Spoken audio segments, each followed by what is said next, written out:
It's Mr. Talk in New York. We got a verdict update for the Diddy trial. He was found guilty, but partially guilty. And basically, for him, it's a big win because the most he could do is 4 to 10 years when he could have been facing life. All right, listen to more updates. Care of Lovely T.I. Yeah, I felt like he was guilty, but I didn't think he was guilty of the RICO. Okay. I thought they were reaching with the RICO, but as far as like the sex trafficking and things like that, the coercion, I thought that they had receipts for that. All right. Mhm. So now, technically, by you can say that sex trafficking, if you pay for somebody to come across state lines to engage in sexual activity. But do you think that people should actually be prosecuted for that, especially when nobody put a gun to their head and say, hey, get on this plane? Nobody was tied up and say, hey, you better come over here. You think that it's fair to charge people for, facilitating this, buying plane tickets? The thing is, even if it's not, regardless if it's fair or not, the law is the law. So, and see, the thing, like he telling people, the law doesn't deal with emotion. It doesn't deal with nuance. What is the law?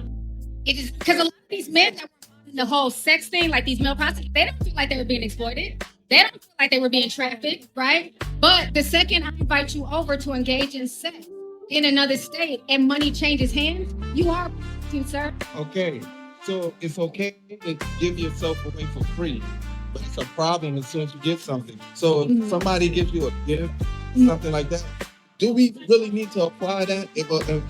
What if he would have gave the escorts a gold bracelet instead of cash?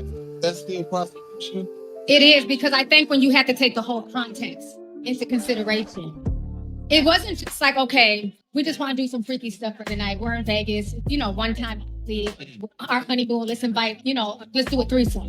That's different. He was literally having this lady, state to state, man to man. Sometimes it'd be several men in one day. There was something sinister about that. It wasn't just like, okay, we just freaky, we doing our thing. Drug addict. Yeah, it was just really like something just gutter butt about it. You know what I mean? So let me ask you this. You think that the women, if they wanted to, they could have said, no, I'm not going. I'm done with you. I'm done with your life. I don't want to be around that anymore. I'm going to church. I'm going somewhere else. You don't think that they could have done that? I definitely agree. I think the reason why I give Cassie grace is because he got her when she was young and moldable, right? Jane Doe had no grace. And I think Jane Doe was the one who kind of messed up that sex trafficking case. Let's keep it real. Jane Doe, after a while, came off as bitter. She said she was jealous of Carisha. So you came in this wanting something out of this. And the second you couldn't get what you wanted out of it, okay, now you want to be on the court stand. It's not great. Yeah. It's not great. Okay, y'all know. Yeah. So, you know how to look at things in nuance. You know what I'm saying? I think that you have a lot of women, and like I said, I think this case is going to set a precedent, but it's also going to open up a lot of young women's eyes. Because, see, we sit down the gram and we idolize these people and we see what they have. We see their red bottoms and their bags. And we think, oh, I want that lifestyle. But now look what they're doing to get it. They're selling their soul.